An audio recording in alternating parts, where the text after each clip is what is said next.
Yeah. Sadiq Yusuf Alex Caceres, I guess that one's pretty cool. It's really weird. Roundtree Roberson, I have no problem with that. And it's like Drew Dober, Terrence McKinney. I don't know. It feels like bad matchmaking. I think Terrence McKinney is favored. That seems shocking. Right? It probably because he has. How has he just like blown up? What happened? I don't know. I mean, I've only seen this through. I've only seen this. Is it just that he was like seen this secondhand? Because I've never actually seen Terrence McKinney blowing up. I've only seen people surprised that Terrence McKinney is blowing up. Look at him on Twitter. Yeah, he's got a huge following. But why? I think my guess is he was like. He seems to say the same things that all fighters say. Yeah, exactly. Well, that's how it is. It's like pop music, they all sound the same, and yet some of them break through and become massive successes. So, but, I mean, generally they're like, "Oh yeah, that's super catchy."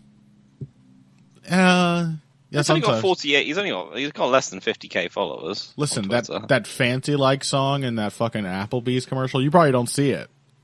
Weirdly enough, no, I do not see the Applebee's commercial. that just occurred to me. They don't advertise Applebee's where you're from. Oh, it's okay. No. You have Weatherspoons. That sucks too. Yeah, we have Weatherspoons and Greg's. Yeah, those also suck. But it's like a terrible like country rap pop song by some like 40-year-old dude. It's really bad. You're selling it to me.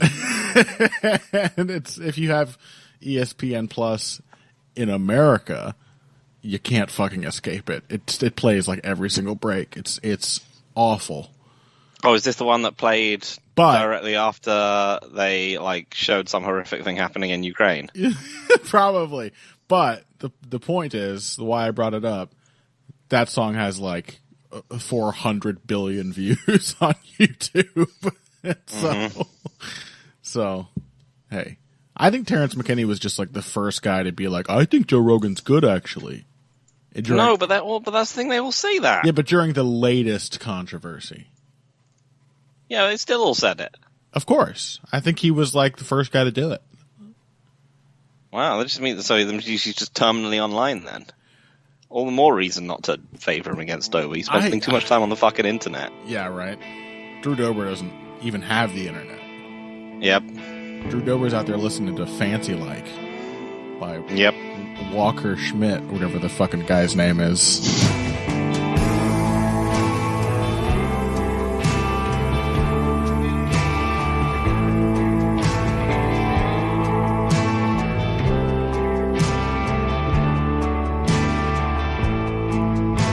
Hello, folks, and welcome to another edition of Heavy Hands. I am your host, Connor Rebush. With me, as always, is Phil McKenzie.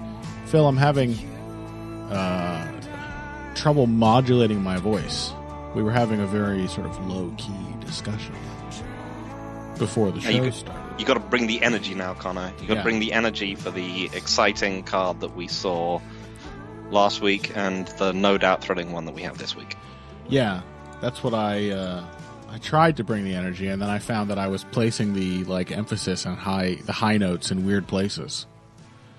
So, you're hosting this week. What are we talking about? We're taking this is even worse. Really easy victory lap over UFC 272. One of the ones where we picked all the fights that everyone else also picked correctly. Yeah. And we were right. And suck it, haters. We were extremely right. This is the kind of victory lap you get to take after you, as an adult man, enter like a child's wrestling tournament. Yes. And then you're like, oh! You just run around just screaming in the parents' faces. Absolutely. Nailed it. So we're going to be doing that, and we're also going to be looking at next week's card, which is sort of it's, as I've said, it's like an old school fight night in that most of the fights are people that It's not the most mind-boggling thing that you've ever encountered. There's few fights on there where you'll just be like, I have to see this fight and what comes out of it. But, it's pretty relevant, and most of it, at least the main card, should be fun. And, yeah, it's fine.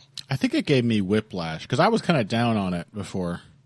I think I've got whiplash, because now with Fight Nights, I'm so unused to seeing, like, a majority of fighters that I know. Mm-hmm. That I really know. I've seen several fights of theirs. I'm sort of following their stories. So I was initially very excited. I was like, this is a hell of a good Fight Night card. And then I looked at it and I was like, how are these matchups all so uninteresting? And I don't think it's that they're very bad or very uninteresting. It's just that I got really excited to recognize almost all of the fighters and then realized it still wasn't like a pay-per-view quality card. Yeah, I mean, which is fine. It's a lot of them where it's fighters who have had moderate hype, which has sort of been snuffed a bit. It is, yeah. It's got a lot of that. So there's no real sense of you're watching the future when you see this card, but you've got to recognize that sometimes, a lot of the time, MMA doesn't really work like that anyway. There's no reason to assume that Song Yadong won't keep improving, or that, there's also, people on the upswing. There's Terrence McKinney and obviously Alex Pereira, who might go somewhere in their divisions. We'll get to that later, but I think it's decent. Yeah, it's fine. But we're going to start off with, and then we're going to talk a little bit about Chocolatito as well. Yes. Roman Gonzalez, who had a fight last week, and I think we're going to talk about that in tandem with the co-main event of last week's pay-per-view, because RDA Moicano had a very similar vibe as Martinez as an opponent, just an opponent who's like you get to compliment them in all the ways that should be making you cringe if you're managing or training this fighter.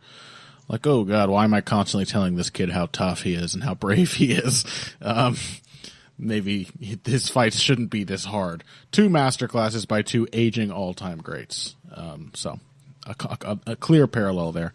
Let's start off with Covington-Masvidal, shall we? Take our easy ringer victory lap. We were dead right. In every respect. Yep. I'll say that. Yeah, pretty much. The only things which were surprising... So, yeah, this was a fight where Covington... we said that, Covington might look tentative, and he did, and that would be bad for him, and it was. And, we might have said that he might get hurt at some point, but it probably wouldn't matter, and it didn't. Yeah. We said that once he remembered that he could just wrestle Masvidal, that would sort of be the story of the fight, because Masvidal cannot fight at Covington and never has been able to fight at Covington's pace, and it was. Yeah, the idea in particular I pointed out of Masvidal having lacking conditioning in 5-round fights was came more pointedly true than I could have ever dreamed or feared when he really badly hurt Colby Covington in the 4th round, and then just did not have the energy to muster any kind of follow-up attack. Yeah, and it's not necessarily, and it's not even necessarily a criticism of Jorge Masvidal. It's just very few people would be around at that point and not tired and are not utterly exhausted. Yeah, that's how Colby's game works. Yeah. I think the main thing is that we also called out that either one of them could look bad, and kind of both of them did. They kind of both looked bad, yeah. Yeah, not in a way that I think materially changes the fight. As, again, we said last time, there was a lot of, Robbie Lawler would have beaten Colby Covington if he'd been in his prime. No, he wouldn't. No. He just wouldn't. He's never beaten that style matchup. He just wouldn't, unless he found the one shot that wiped Colby Covington out. That's his only real path to victory.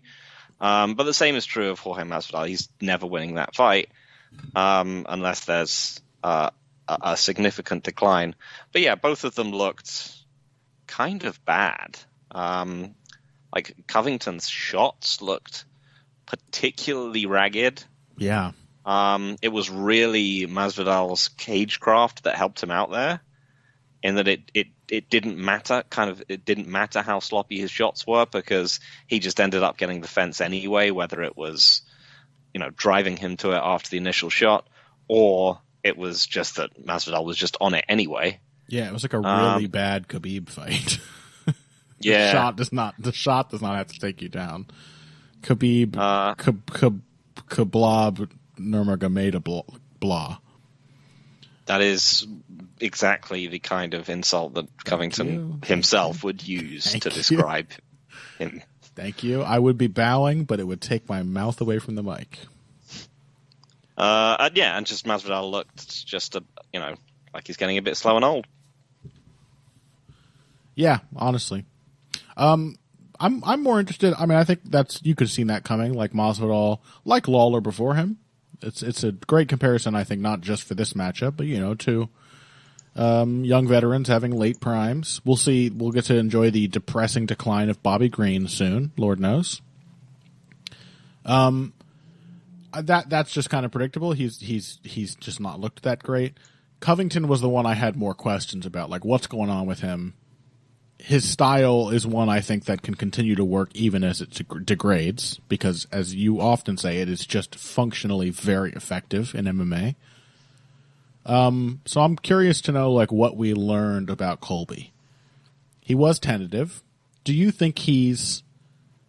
Your theory last week was that it's a combination of him becoming less durable, and because of that, trying to change his style. Did this confirm that suspicion for you? I mean, I think to some extent. I mean, so the main... oh, wow!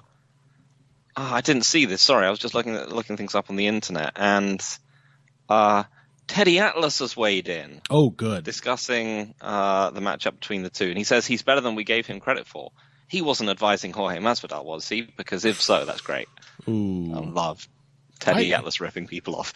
I like Teddy Atlas. I don't care. I genuinely like. Oh no, sorry, Teddy I'm Atlas. getting confused with Freddie Roach. Freddie Roach is the great. Atlas he's. I think he's seen the Roach grift. He's going to try to do that too, because he's been talking more and more about MMA these days. Yes, it's kind of funny that both he and Mike Tyson, mortal enemies, have taken a late post-boxing career interest in MMA. But yeah, I mean, I think so. One of the things about Covington's style, as I sort of mentioned last week, is that it is a style which disintegrates very quickly.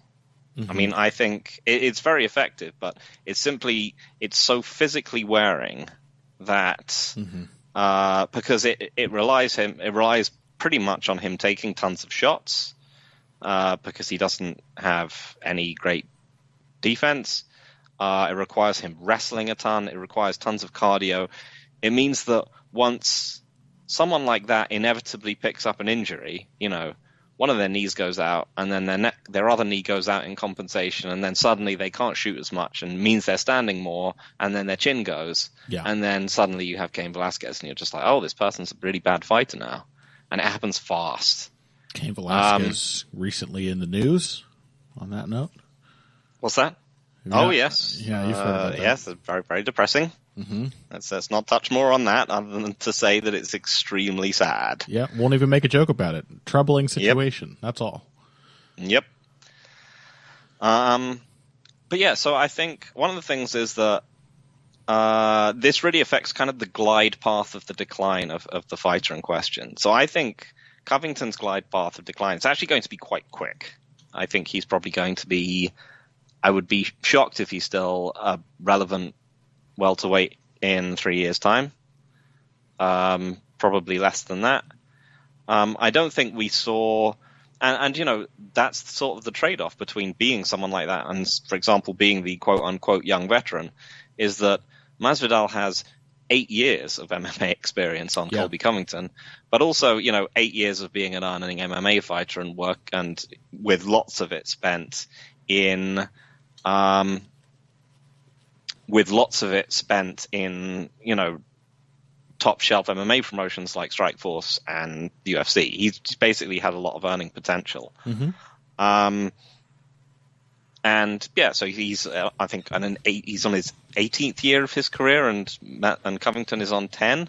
But I think broadly the intersection point between the way they're both declining is probably not they're not in dissimilar places. That's what I found myself thinking when I was looking at them. Yeah. Okay. Because I think the thing with Colby is he's going to gain some extra time, the way I see it, because however things are changing for him, until he just starts getting flat out finished with one shot, everyone who has success against him makes him fight good. Mm-hmm. This was shockingly similar to the Usman fight in like general shape. Yeah, the Usman rematch, like even down to Covington. He sort of tried some different things. I was actually kind of relieved to see him wrestling as much as he did in the first round. But then, like, round 2, it was another, like, stick to the game plan moment where, like, he doubled down on all the shit that didn't work in the first round. Yep. And kind of got, he, again, went back to the wrestling, and it just worked way better than it does against a guy like Usman. Easier to neutralize, essentially, saved him from worse damage, but was kind of getting his ass kicked for a good part of the second round. Yep. Same shit. And then was just like, oh, I guess I should do the thing that Colby Covington does. And then basically won every moment of the fight except for literally one moment.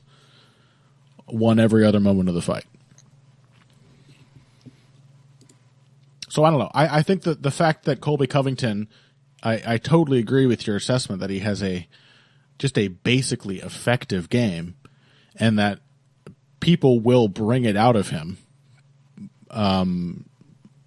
That stands to like extend his post prime a bit, I think. I mean, but as I said, I think it's also dependent on Masvidal being Masvidal to some extent. Who was someone who was very, and I think actually said it was actually scared of punishing Covington's entries and didn't really have a way of doing it aside from meeting them head on. Because he's so prone to backing straight up. Yep. It's just that, Covington will find himself fighting. I mean, unless, he's obviously going out of his way to try and find money fights and to find easy fights at this point, because he's trying to fight Dustin Poirier, who has all the problems that Jorge Masvidal does, but also just like makes terrible grappling decisions and has worse takedown defense. Yeah. And is slightly smaller. But, so that's who he called out. So he's obviously trying to maximize his ability to win these fights. But I just think that's the thing, is that once something falls off in Covington's game, be it his durability or his just his ability to wrestle really effectively, like it just falls apart. Like it always happens. Like the only person who I can think who has had that kind of physical, hyper-aggressive wrestling style, who's managed to keep it stable for a really long amount of time, is like Clay Guida. And even he started to get finished an awful lot more, a decade into his career. It's true. Still not, finished more. He somehow didn't get knocked out until that Mendez fight. It was a long-ass career of being Clay Guida and not getting knocked out. He's still remarkably good, isn't he? Yeah. But also, like, he had a lot of... One of the tricks he had was, sort of fake volume. Where he'd just be, like, growling and shaking his hair and jumping around and so on the outside, and people are like, man, this guy's active. That's what's missing from Colby's new style. It is essentially Clay Guida's sport killer period, with like 300% less bullshit, where you can just tell he knows he's not winning. Like the look on his face, his body language, and then it's just like a single strike at a time. He doesn't know how to fight off the back foot. He doesn't know how to do it. He doesn't know how to pretend to do it. It's just like every time he goes in there lately, he tries a bit, and then he's like surprised that it's not working. It kind of makes me sad. I'm shocked I'm saying that about Colby Covington, but it kind of makes me sad that, like, here's a guy who probably his entire life has just had a personality where just no one fucking likes him. Like, I don't think that's a conscious thing of on Colby Covington's part. He just has a grating personality. And like he essentially, by no fault of anyone else around him, he gets run out of his old gym where he's had a great career, and now it's just like he's just like being betrayed by these new coaches he found, which presumably he found because they're also in Florida. Like, there's just no one's equipping him with anything to try to adapt to this troubling period in his career where, for one reason or another, he's no longer as comfortable just like getting hit, which was a really fundamental part of his style before, is being okay with getting hit. Yeah, I don't know. It makes me a little sad, to be honest, because he's just kind of a weird shell, and you may be 100% right. He just doesn't have enough of the like ancillary parts to get away with like a Clay Guida late prime. Yeah, I mean, even Clay Guida's, Clay Guida never won more than 2 fights in a row when he was a decade deep into his career. Sure, yeah. He generally just went win loss. Let's see, 10 years into his MMA career. What's that for Clay Guida? That's around 2014. So wins after that are Tatsuya Kawajiri, Robbie Peralta, Eric Koch, Joe Lozon, BJ Penn, Michael Johnson, and Leonardo Santos. So every one of pretty much fighters who are almost entirely his peers, or on the way out. Well, but hey, that's the advantage of fighting at welterweight. Yeah. Everyone else has also been sitting on their rankings. Now's the time. Start cashing in and fighting actual ranked opponents. You can beat them. They're as old as you. I did enjoy Covington saying something about. I think he said about Chimaev at some point. He was like, I'd love ending his hype train. I love ending hype trains. And I was like, you would not want to. When have you ended a hype train? Everyone you fought has been older than you. Good question. Does he? Did you end the hype trains of Jonathan Mounier and is Max Griffin even younger than? I think Max Griffin is older than him. I love the idea that Colby Covington thinks he ruined the Damian Maia hype train. Yeah, that is really funny to me.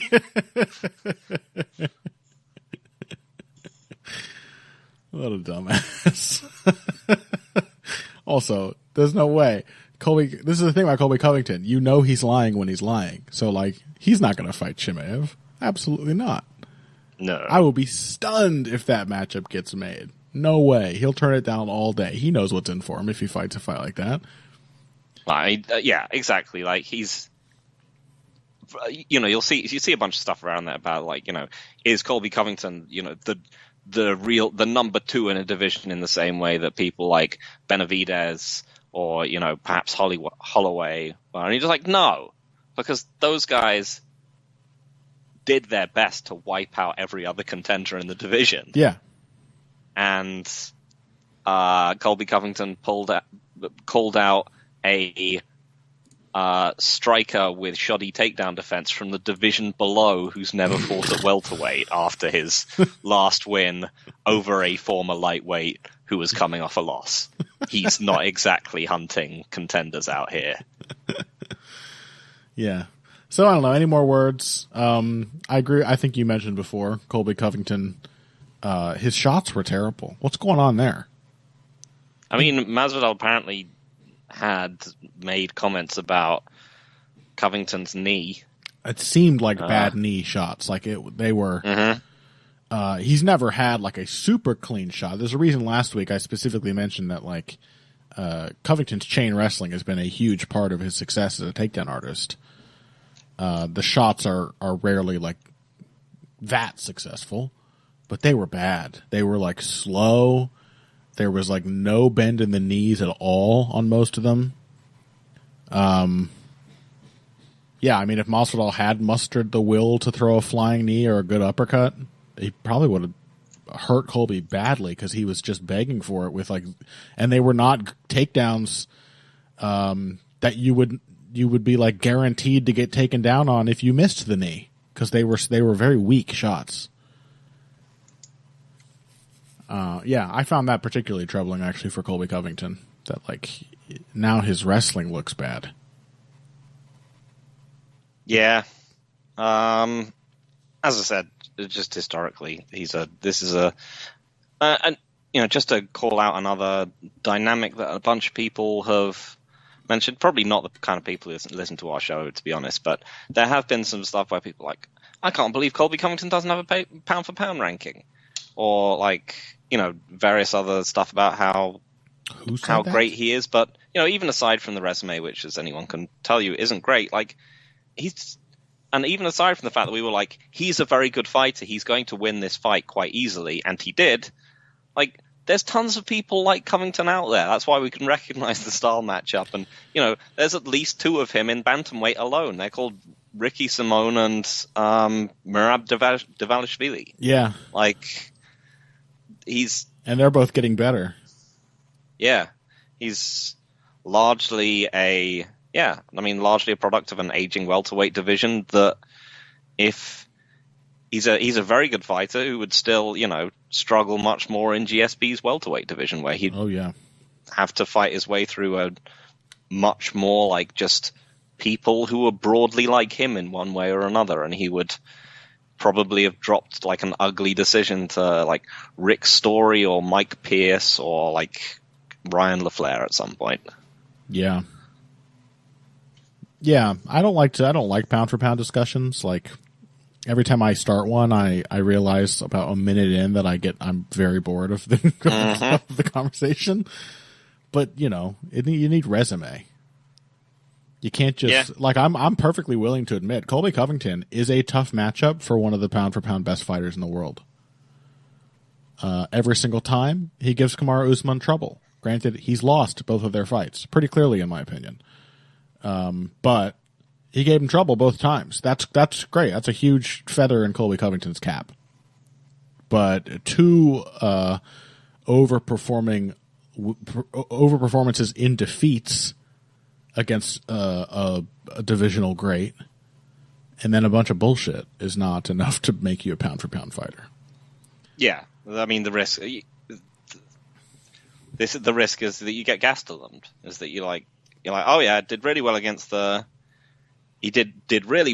champion. Yeah. Beat a bunch of aging names, and then suddenly he gets put into actual contention, and you're like, oh.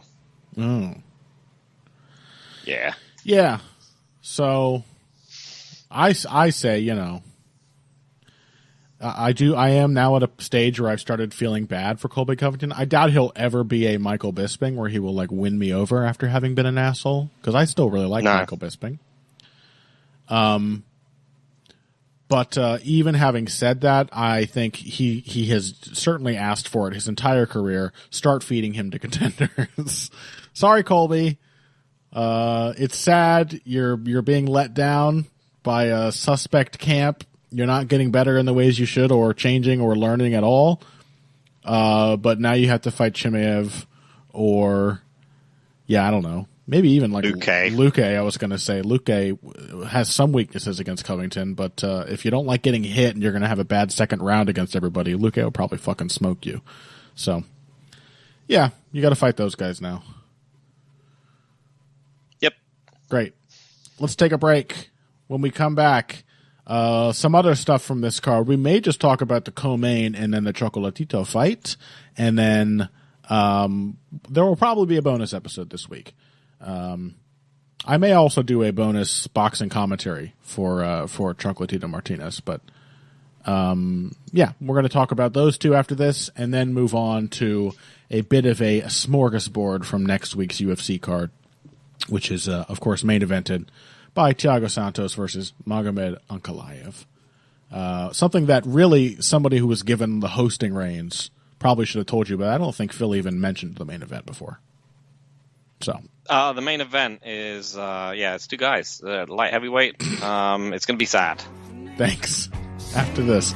Hey everybody, thanks for listening to this week's Heavy Hands.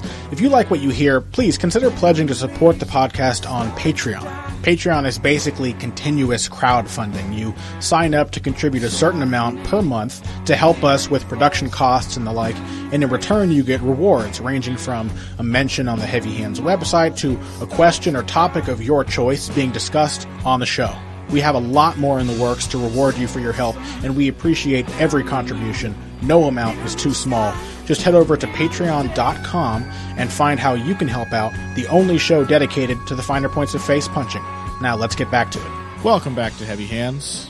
I'm just going to very professionally use the keyboard while I'm talking. Thank God I'm good at multitasking. We're talking about two strangely similar performances. Two all-time great fighters fighting two, all those things I said at the top of segment one. Brave, tough, two opponents, capital O, with heart, capital H. Already from these buzzwords the kind of fight I'm describing. Where we see two aging greats just absolutely demolishing two guys who ultimately look like they shouldn't be in there with them. To use some names, talking about Rafa dos Anjos and Renato Moicano, and then on the other hand, Roman Gonzalez and Julio Cesar Martinez, both of whom fought last weekend. We want to touch on RDA Moicano first. I feel like there's a little less to say. Yeah, I mean, again, this was one where mostly we just nailed it, and so it would just be reiterating what we've already said. Yeah, I think you really nailed it on this one, because I was entertaining more harebrained ideas of how it could play out, and then you were like, he's Cerrone. And I was like, oh, you're right. Yeah, he kind of is. Yeah. So this is RDA aging out, but fighting against literally the style matchup that he was built to beat. Yep. It's like the kind of way that GSP could probably roll out of bed and beat orthodox wrestle boxers into his 40s. Like, this is like big, tall guys who are going to leave a weigh-in after they throw and really want to dictate with their own kicks. Like, yep. This is the people that, and who are basically rather static. These are the people that RDA is built to fuck up. Mm-hmm. And to his credit, he did it sensationally well. Mm-hmm. It wasn't a performance like, say, in the same way that Masvidal's a guy Covington's built to beat. And he did that despite looking bad. RDA looked great. Yep. He, a real demonstration of class there, and a real demonstration of what does make someone like a pound-for-pound all-time great, which RDA is. I just want to say now that I'm glad we're getting fights like this, even if they may not be super compelling, like in the moment. Because they serve, I think, to cement for posterity, like the legacy of a fighter like RDA.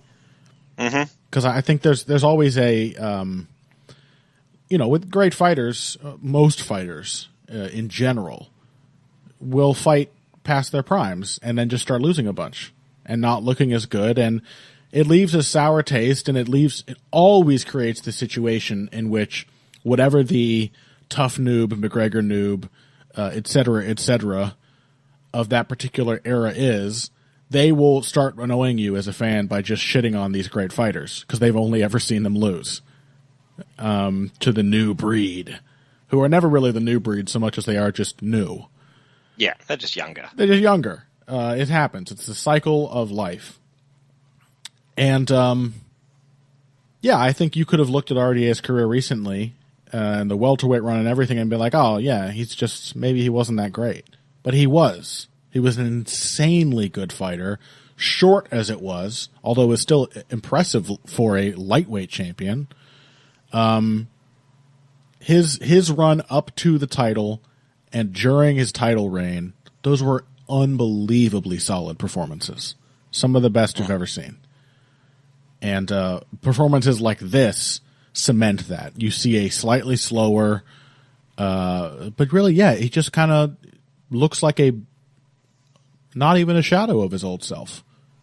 You know, like a slightly faded version of his old self, but it still looks like RDA, the RDA that's being played back at very slightly slower speed. Yeah, so much so that you don't even notice until you look for a comparison. Yeah. And it really cements the legacy of a guy like RDA to be able to go in there against a good, competent, tough, durable, courageous fighter who doesn't quit, and just to dominate him basically everywhere until like the last 3 minutes of the fight, when Moicano had finally decided he didn't care anymore if he died, which is a sort of a moment that Julio Cesar Martinez had in the 12th round against Gonzalez, although Gonzalez, being even better than RDA, was really not troubled by it at all. But that's basically it for Moicano. Is he went apeshit late in the fight and overwhelmed RDA a bit. Yeah. And that was his only moment in the entire match. Yeah, I mean, I think RDA himself said that his corner told him to take it easy in the fifth round. Yeah, that seemed but obviously this was a bit of a mistake because RDA, for all his many gifts, is as he mentioned, he said afterwards, I started doing that and it was a bit of a mistake. The best thing I do is to come forward and throw. Yeah. And that's pretty much it. Yeah, he was. That was sort of where the real success came from. When he was fighting that style, that was when you suddenly. Those moments in the fifth were when you were like, oh yeah, he is a bit faded, isn't he? Because at the minute he's outside of the comfortable style matchup and sort of just fitting happily into the thing he always did best. The minute he was outside that, suddenly his defensive reactions looked worse. Mm-hmm. He was getting picked off by he walked into that uppercut a couple of times. Yep. But yeah, he's a fantastic fighter and people should recognize him as such. We've mentioned the Covington, the Covington fight before. We're not necessarily the ones who are going to be like, oh, it was a robbery. It was a very, very close fight.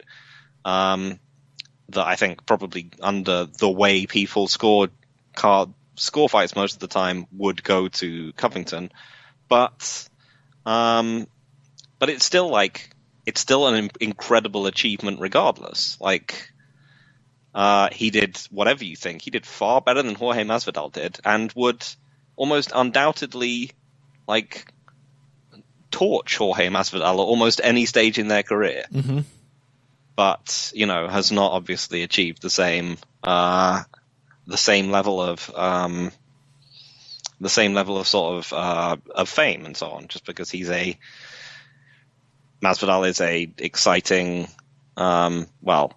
isn't exciting guy with meme knockouts, and RDA is a extremely boring Brazilian man. Yeah, but he's great. He's just super good at fighting, and he has a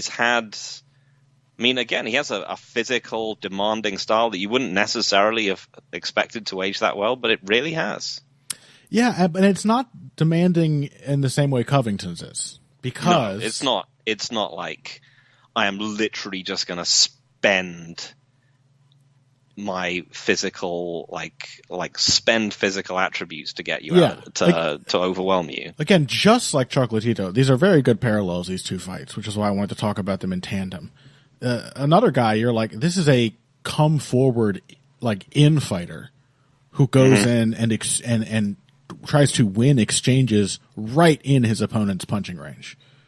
That is not a style, especially down at flyweight, that you would expect to last long. And RDA's is similar, come forward fighter, always in his opponent's range. But I think for both of them, what you get to see here that you do not see in a late career Colby Covington fight is poise. Is that the reason their games still work is because they have technique. And they have made it so efficient, and they're so comfortable using it, and don't get flustered when something bad happens. When they get hit or whatever, they know how to respond to every situation that comes about. And so, like, this was an RDA who was pressuring just as effectively as he used to during his classic fights, but it was a lot calmer even than he used to be then. Very relaxed. Like, it's almost like RDA now maybe doesn't have the ability to push the kind of insane pace he would just force on people for 5 rounds, but he's compensated for that beautifully by now being a guy who can sort of approximate it by just doing everything but easier. So he really, he just kind of flicks his punches out there now. The thing that really stood out in this fight was just how effortlessly all of his attacks and his defense, which, as you said, wasn't great when he was put on the back foot or in a more neutral kind of fight in the 5th round. But as long as he was pressuring reactions out of Moicano, as long as he had the initiative, he had some really nice defensive moves. Mm-hmm. Nice slips, nice rolls. And all of those things connected together beautifully. Punches into kicks, head movement into counter punches, into kicks, into knees, into takedowns. More so, I think, than it did in his prime, because he does everything with such poise and calm now. There's no tension whatsoever in how Dos Anjos approaches a fight like this. So yeah, he made it look easy. Like he made it look effortless. Yeah. So what about Chocolatito from that angle? Yeah, well, like I said, very similar. More. He's had more like dramatic moment of downturn in his career than RDA, because he didn't have like a long run where he just started losing all the time or just kind of looked like a shadow of himself, as RDA sometimes did at welterweight. It was more he lost one really big fight. Literally really big, and that Srisaket Rungvisai is a giant for flyweight. A huge puncher, and that was like Gonzalez had such sustained success at such a high level. It is no shade whatsoever to RDA to say that Roman Gonzalez is a better fighter for his sport than RDA. He's one of the best to ever do it. And yeah, it was such sustained success that to see that happen, you're like, oh, this is it. It's over. And no, he's just been out there doing the same thing, still looking amazing, still had a super competitive fight with Juan Francisco Estrada, who gave him a super competitive fight years ago and is significantly younger than Gonzalez. It didn't change. And here against Martinez, I don't know that. Yeah, actually, I guess I would say Martinez, like Moicano, sort of just tailor-made for a guy like Gonzalez to style on. He's just kind of a mess, to be honest. If that's not too unfair to say. I don't like fighters like Martinez because it's a lot of gusto and a lot of I guess, I don't know, fighters who are defined by creativity. Look at him, he changes stances. But not with any clear purpose. Meanwhile, Gonzalez is such a purposeful fighter that he just spent the entire fight in the driver's seat. All this fluff that a guy like Martinez is usually able to flummox or surprise opponents with. It was like Chocolatito just didn't even respond to it. He didn't adjust once to any of the weird shit that Martinez was doing. He didn't, because he didn't have to. It's like he's been around doing this so long at such a high level, he knows what's actually a threat and what's not. And the crazy thing is that I think you could call this absolute ass whooping, in which I think he landed nearly twice as many punches as his opponent, at least 100 punches more. In which I think, if I remember correctly, 346 of his 374 lands were not jabs, but quote-unquote power punches. A fight where he just walked into range and unloaded hooks and uppercuts. He did it. He did it. The weird thing is you could call it like a cautious performance. Because he really led with his defense. He was really, really responsible, and there were moments when Martinez would just swing for the fences, and it almost never had like any success when that happened, because Gonzalez was like, unless he was, there were a couple moments, I think maybe in round 7 or 8, there's like a moment near the end of the round where Martinez he's been getting beaten up, and he's trying to fire back, and Gonzalez is in such a flow that he just sits in the pocket, punishing Martinez while he's swinging for the fences. And it's beautiful. It's amazing to watch. It is like, that is the moment where it's like, this is Chocolatito recapturing his prime. Where he can just stand there with someone swinging at him. He sees everything coming. He's connecting his punches beautifully. And yeah, all that's happening right here is 2 guys in range and one of them is screwing up.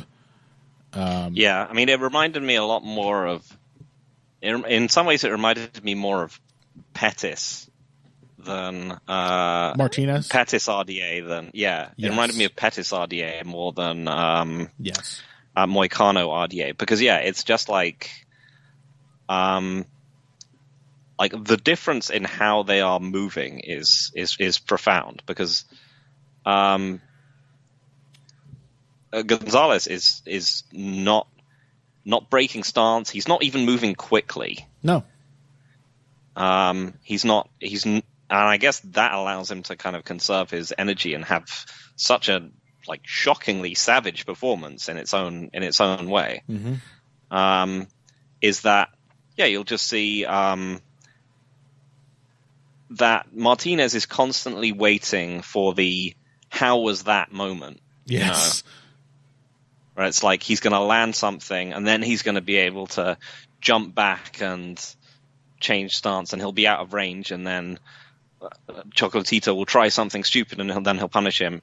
And Chocolatito is never giving him the how's that moment. He's never gone like, oh no, that was, suddenly I've been shocked. It's just, and you can see like Martinez is really like, he's constantly having to psych himself back into the fight. Constantly. Like he's constantly like banging his gloves together, and he's trying to reset for this individual moment. It happens like, oh my god, multiple times within within seconds, dozens of times in the fight. There are so many moments where Martinez will like get clipped and then like drop his hands and bang his gloves together. Yeah, and then Roman hits him with 3 even better punches. Like, while he's trying to psych himself up, Gonzalez is like, "Oh, perfect," and then just cracks him with a left hook. Yeah, it's such such a sort of staccato performance of bravado, and it's just like, can I do it now? No. Can I do it now? No. Can I do it now? No. Can I do it now? No. Yeah. Like, then the whole time it's just like he's just being told no over and over again. Yeah. And it's the fact that he'd actually, keeps going for it. Is again, as you said, it's a critical thing to say, but it's one of the double-edged compliment to give. But he does. He just keeps trying again and again. Yeah, these are 2 fights, by the way, where we should say, like, rather than just talking around it by saying, oh, they've got the heart, and whether ironically or sincerely, their corners should have saved them. Both of these fights. I really thought, I know, like, I get why they didn't do it at this point, I guess. But, like, in both of these fights, their corners should have saved them in the second to last round. Yeah. Like, after that round, they should have been like, I know that's the hardest point at which to do it, because you're like, 1 round left, what's the worst that can happen? Well, really bad things can happen, actually. Not just physical health, but also you have 2 fighters here that still have potential, and you are potentially snuffing it out by just, you're telling them, go out there and try your best, and then they try harder than they ever have in their entire career, and it doesn't fucking work. For Moicano, at least, he can say, I had a lot of moments, 5th round. For poor Martinez, after round 11, rounds 10 and 11, Chocolatito was just mauling him. that was like he had peaked in the fight. He was in a perfect flow. He was chewing him up, and then he went back to his corner, and they're like, "All right, 3 more minutes. You can do this." And then he goes out there and tries his ass off, and it doesn't work at all. No success, and he just gets punished right back. Yep. That's rough, man. You shouldn't be doing that to your fighter. I mean, and for Moicano, like, he was visibly very damaged. His eye was getting, like, screwed up. Right, exactly. Like, yeah, both of them, like, very negligent. Agreed. But, you know, let's talk I'll talk a little about like some specific techniques, because there's always so many beautiful things to watch and rewatch in Chocolatito's fights. The reason that this was a like power punch heavy performance, I mean, many of his fights have those statistics that look weirdly lopsided. You're like, how can this guy be a great boxer? He hardly jabs. He does use his jab, but there kind of comes a point in this fight where he doesn't have to use it as much. Cause he's like already in range the whole time anyway. And that is, I think, the main purpose of Chocolatito's jab. He is a pressure fighter. He has a pressure fighter's jab. It's meant to back you up or to get him inside. It's either something to get you running away, or it's a bridge for him to cross. And at a certain point in this fight, as you said, Martinez just constantly wants a reset, and Roman won't give him one. He does not let him breathe. He spends almost the entire fight not just in range, but much of it in close range. Like, this is an infighting performance, and a particularly beautiful one because there's almost no clinching. It's infighting from like close to forehead range, where both guys are swinging, both guys are going for it, and one is just clearly winning. The uppercuts from Roman Gonzalez were particularly spicy in this fight.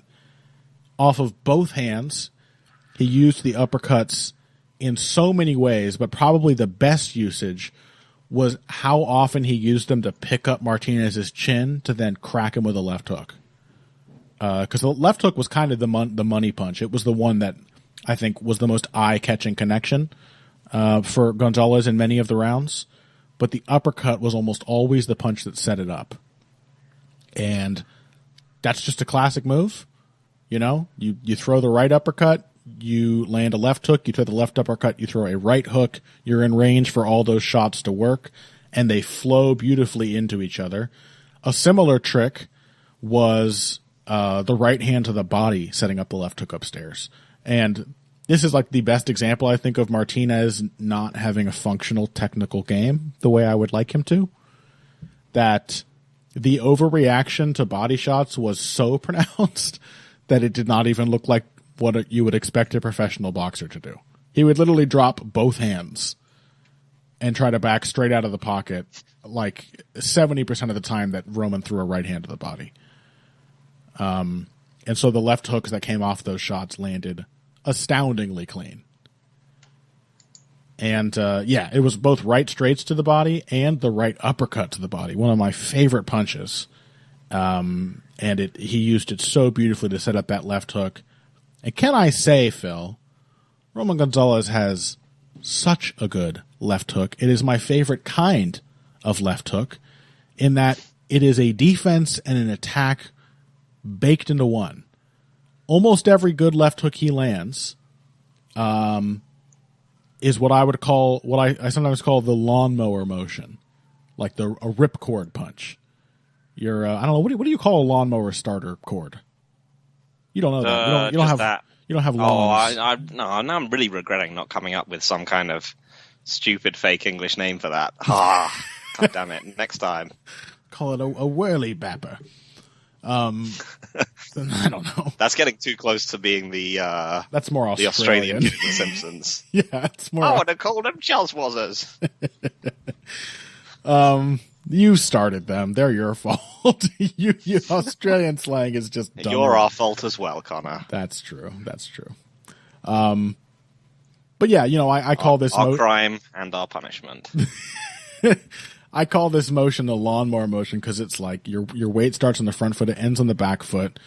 You push off up onto the toes of the lead foot, you drop onto the heel of the back foot. It is a hard weight transfer, like you would use if you're trying to start a difficult lawnmower.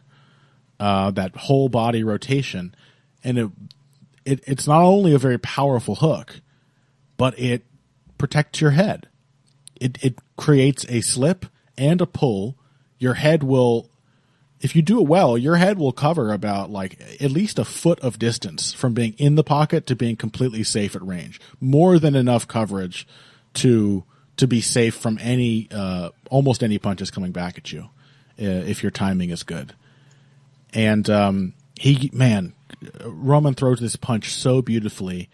And that's why the left hook was such a good counter throughout this fight, is that he set it up in a really cool way a lot of the time too, where, because he's not a jabbing performance, really. He's inside already, but his head would kind of do what a jab does, which is to say obstructing the opponent's vision. So there are a lot of moments where he would walk into range, like more than into range. He would walk in practically forehead to forehead.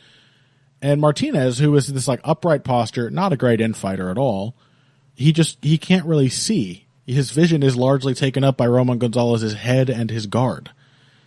And then in that range, Roman would wait for Martinez to just show the slightest twitch that he was going to throw something, and then boom, left hook. And it was almost like hooking off the jab, in that it surprised Martinez again and again because he could not see anything until the moment the hook connected. Yeah. Really, really slick. And it was almost unfair to call it a counter, because Chocolatito would throw it when Martinez was winding up to throw a lot of the time. It would land as he was throwing, but it was like he was forcing it. It was a forced counter. I'm under arrest. So, beautiful. Incredibly good performance. Yep. Roman Gonzalez. Incredibly hard to watch, I imagine, if you're a big fan of Martinez. Fortunately, I was not all that familiar with him before this fight, so that took some of the edge off. I felt much worse for Renato Moicano, because I like that guy. But yeah, both of these, I think, performances which, as if it's even necessary, should cement the winners as some of the greatest fighters of all time in their respective sports. Oh, yes. Okay, let's take a break then. After this, we are going to get on to that Santos Ankalaev, yada, yada, yada. Financial support is fantastic, but there are other, even easier ways to support Heavy Hands. Perhaps the best is by spreading the word. We know our fan base. You're all cool, popular people with serious social media presences. You're tastemakers and trendsetters. Okay, there are one or two of you that don't fit that description. You know who you are, but no matter what, you can always help us out by telling folks about the show. You can also give us a positive rating and review on iTunes and Stitcher, things like that. We rely on word of mouth and positive feedback to grow and improve, so thank you very much for your time and your help. Now, back to the show.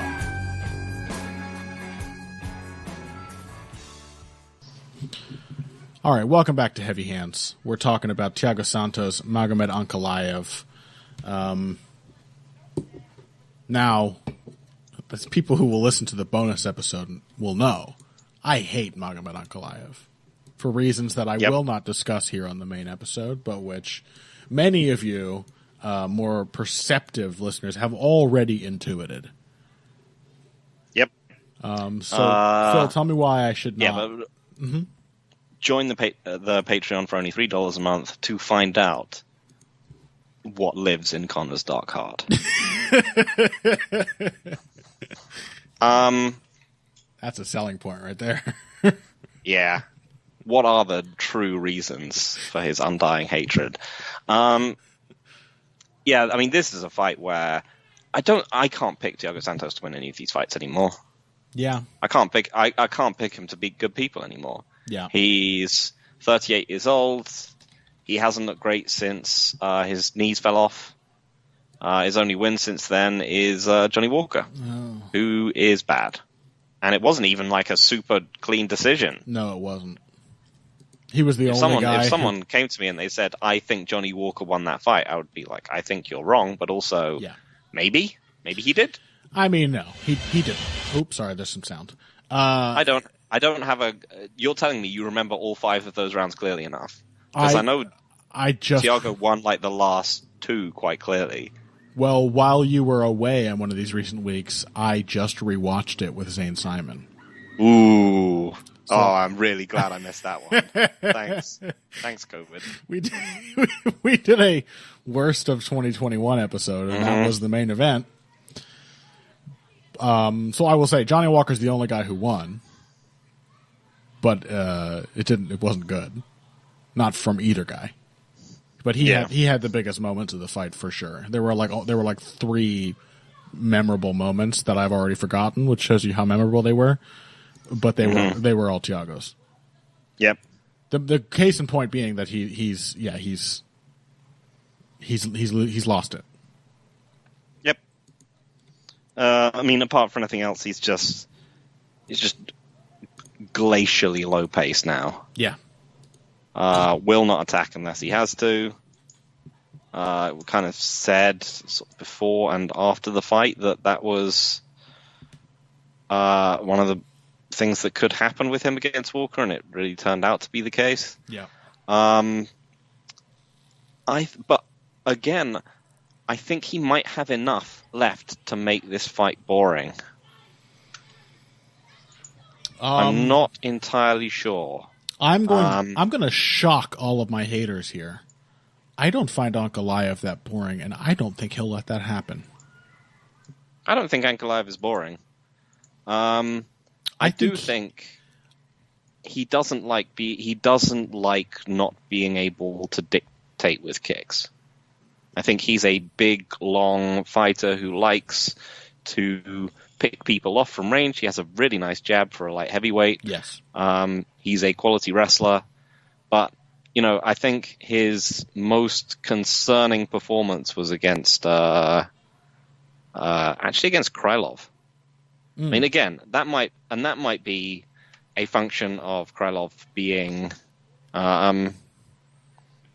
someone who fights at a much higher pace than the one Ankalaev is comfortable with, which will mean that he will just be able to pick Santos up. That's an entirely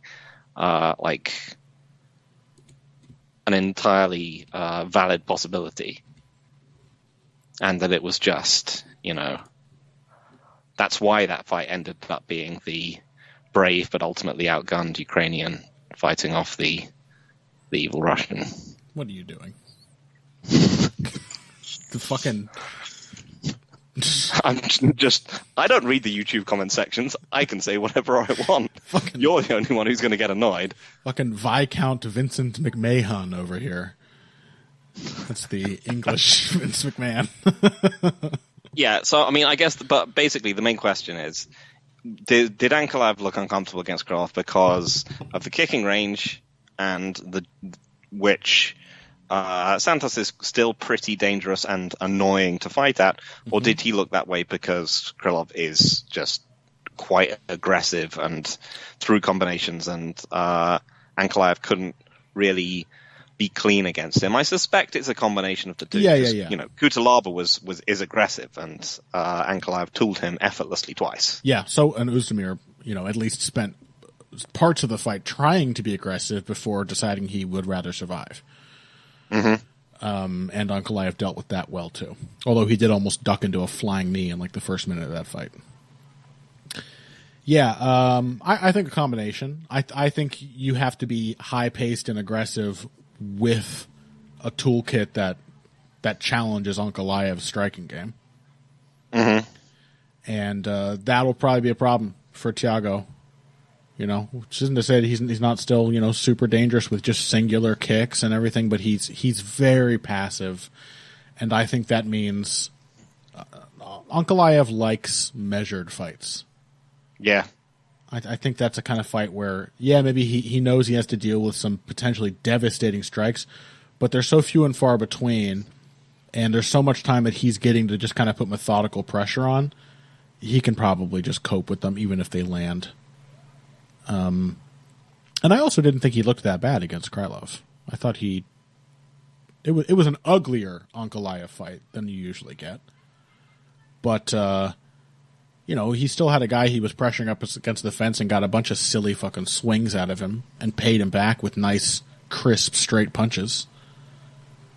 I thought he handled it pretty well.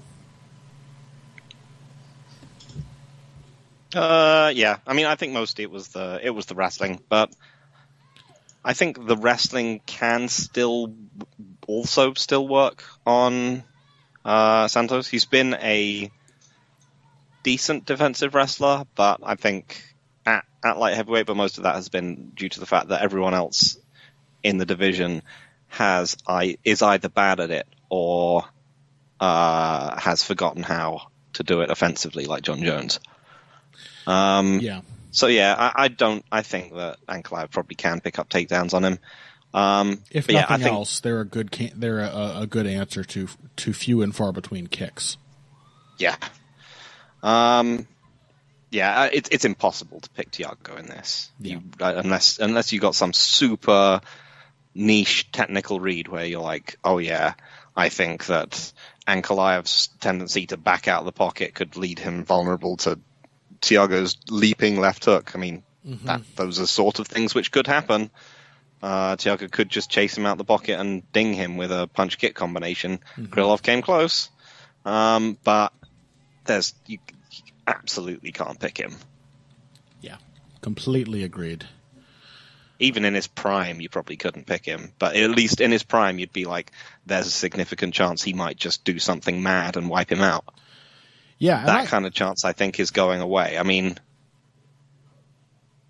yeah, Johnny Walker has. I mean, yeah, I don't know. I mean, how dynamic is Thiago even nowadays? Johnny Walker, he survived for 5 rounds with him, and then got erased in 1 in his next fight. Yeah, it's a very good question. I like Ankalaev in the title picture in this division, though. I think the other reason I really enjoy his style is he sort of, I don't know, he fits in as like a nice contrast to the usual light heavyweights. But that's what we say about Islam all the time. Yeah, he's a nice contrast. Yeah, but you know what it is, Phil, is that people now guessing that I hate Islam is making me hate him. That's the most convincing. That is actually the most convincing Connor hipster explanation I've heard so far. It's very much like you. It's the contrarianism kicking in. People are like, "Oh, you hate this guy unfairly," blah blah blah blah. I'm like, "No, I don't," and I say, "No, I don't," so many times, and I'm like, "Fuck Islam!" Every time I have to think about him, not the religion, the fighter. No one clip that. No one clip that. All right, Marlon Moraes, Song Yadong. Again, wow, there's a common factor. You can't pick Marlon Moraes. Yeah. This card has a lot of these fights where it's like, as you said before, like, here's a card full of people who once had promise. And now they're just like, for one reason or another, you just can't pick them anymore. I mean, Song Yadong has never really fought anyone particularly like Marlon Moraes. But again, you just got to be like, it doesn't matter. He's apart from anything else, Yadong is ridiculously durable. So you're just like, even if Marlon Moraes has his early moments of success, although he showed against Merab that he is still extremely violent because, Merab is someone who's never really seen hurt before then. Yeah, he hasn't fallen off in the Thiago Santos way, where you're like, is he still dangerous? Yeah, he's still very dangerous, but Song Yadong is just he's really quick. He's really quick, he's really strong, he's really durable, and you can't trust Marlon past about like the 4-minute mark, if that. That's really it. He just won't keep it together. He'll probably have plenty of moments, but it's not. Nothing about Marlon Moraes these days suggests that he can sustain any success he has that isn't a a KO. That isn't the kind of success that doesn't have to be sustained. Yep. So yeah, I think it could be really, really interesting for the first portion. I mean, the counters that Marlon landed on Merab were beautiful. They were exceptional strikes, but at this point, it's not even like this is not a guy who has just gassed out and self-destructed every fight in his career. It's now like a trauma response. He has fucking PTSD where like, I've talked about this with many fighters before, but Marlon is a clear-cut case of someone who has, in a very high-profile, high-stakes fight, fallen apart and now feels that feeling. He recognizes that feeling every time he starts to get tired or every time momentum shifts against him. He's fucking traumatized by that Cejudo fight. Yep. And it's the thing is he was a guy who would throw too much power and would get tired, and then he'd have to moderate his pace. But now the what used to be a trigger for him controlling himself is now a trigger for him to collapse. So you can't pick him. But yeah, it should be 4 minutes of really cool stuff. Absolutely. And then a really depressing knockout, probably. What else? I don't know if I mean, Yusuf Caceres is weird. Another one where I think there's a fairly clear pick here. Why is it Alex Caceres? I'm going to shock you, Connor. It isn't. What? No. Yeah, I know. He's on a 5-fight win streak. He's fighting someone coming off a loss. Why would it not be Alex Bruce Leroy Caceres? And then, obviously it's because he doesn't beat people who just stubbornly sit inside their own technical game and who are good at it. Yeah. Someone who almost to his detriment will just like not really change what he's doing. Yep. And that's generally a pretty good recipe for beating Alex Caceres because he's like, is the fight going to get crazy and we're going to do weird stuff soon? Yep. And then the other guy's just like, nope, this is how we're fighting. And he's like, I guess I can do that. Yeah. And, yeah. Yeah, I looked like a secret genius for Caceres' last fight when I was like talking about Sung Woo Choi giving up the back in clinches and Caceres having some clinch wrestling ability and getting to that position and potentially putting him in trouble. I don't see a single little tactical detail this time that seems well suited to Yusuf. He's not weak to the kind of wrestling that Caceres likes to use. He's potentially struggles with like. Okay, I'll say this. I don't think Yusuf likes dealing with rangy combination strikers particularly well.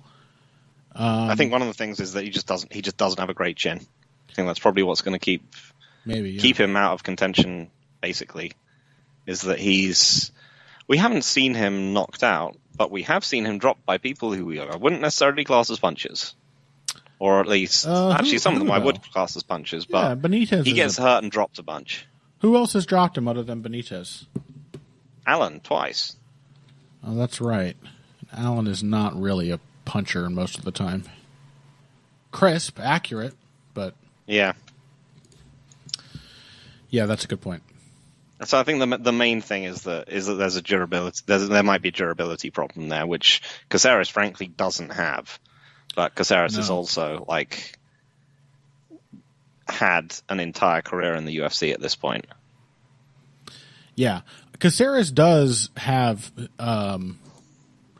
He's very Kevin Holland. Sometimes he has great striking, really, for like a minute or two at a time. He will use his jab. He'll throw sneaky uppercuts. He's obviously got crazy reach. So when he's sort of on his rhythm, he's got the boxing technique to put some really nice combinations together. But he's just too ropey and inconsistent most of the time. Mm-hmm. And Yusuf, like I said, is anything but. Sometimes to his detriment. Like I would love to see him developing around what I think you may have correctly identified as just chin issues. But my larger problem with Yusuf, even more than that, is that he's a little stagnant as like a technical fighter. He's, the Benitez fight was just like a pure youth win. Very much like how David Onama just beat Benitez. And then since then, he's just been kind of like marching after people, getting into range, throwing shots. After the sort of class he seemed to show in that Contender Series fight with Mike Davis, where it was like such a slick, assured performance, I think he's sort of settled into a much less flexible game, where he just walks into range. He doesn't really have a jab. He doesn't have great defense, so it's just like maybe he doesn't jab because he thinks he has to keep his guard up, and then he just throws hooks. And he does it well, but that's all he does. So, but yeah, you have to pick him. And that's it. I think that's all we're going to cover for this week. Phil, they should find you on Twitter, shouldn't they? They should. They should. I mean, it's worth it. Things we might want to just say out there is Bruno Silva, Alex Pereira is a weird, fun. It's awesome. Kind of two true outcome kind of fight. Yeah. I don't have super high hopes for Pereira as like a future contender, although it would be awesome to see him matched up with Adesanya just for the story. Mm-hmm. But they're putting him in there against just a dumb puncher, so that sounds cool. Yep. And Dober, Terrence McKinney is like has a weird betting line where like McKinney seems to be a fairly large favorite, and I don't really get it. And that's all I have to say. Yeah, that's fine. Well, if you want that clip of me saying "fuck Islam," you should DM Phil. His DMs are open, and you can find. I'm building a collection, like that Joe Rogan clip thing that came out, montage that came out. The N-word compilation. Yeah, exactly. All the racist things that Connor's ever said out of context. You should. Someone did that to me at work, by the way. Really? Someone took a collection of all the things I've said on Teams out of context. Yeah. And then put them all together and made them into a birthday card and sent it to me. Yeah, probably after 410 episodes of this show, someone could build quite the compilation of me saying things that probably things that in context I would regret. Probably a lot of those, and not just bad fight picks. But anyway, you want that clip, you want to send it to my boss or the FBI or whatever. Find Phil on Twitter at EvilGregJackson. If you just want to taunt me with it or yell at me, perhaps, you can find me at BoxingBush, BUSCH. Make sure, again, that you check out the Patreon. We had some more UFC 272 discussion to cover, and that'll be up as a bonus episode around the same time that you are hearing this, if not sooner. And let's see, what's happening next week in UFC world? Volkov versus Aspinall. Which is actually a pretty good card. It is, actually. Aside from the main event. Krylov versus Craig, okay. Paddy Pimblett, Rodrigo Vargas, Arnold Allen, Dan Hooker. Hey, Jai Herbert, Ilya Topuria. This looks pretty legit, actually. Jack Shore, Timur Valiev. Yes, that is really the best fight on the card, isn't it? These are good fights. All right. Well, then we have a good one to talk to you about next week. And until then, if you came here today for the finer points of face punching, you came to the right place. This has been Heavy Hands.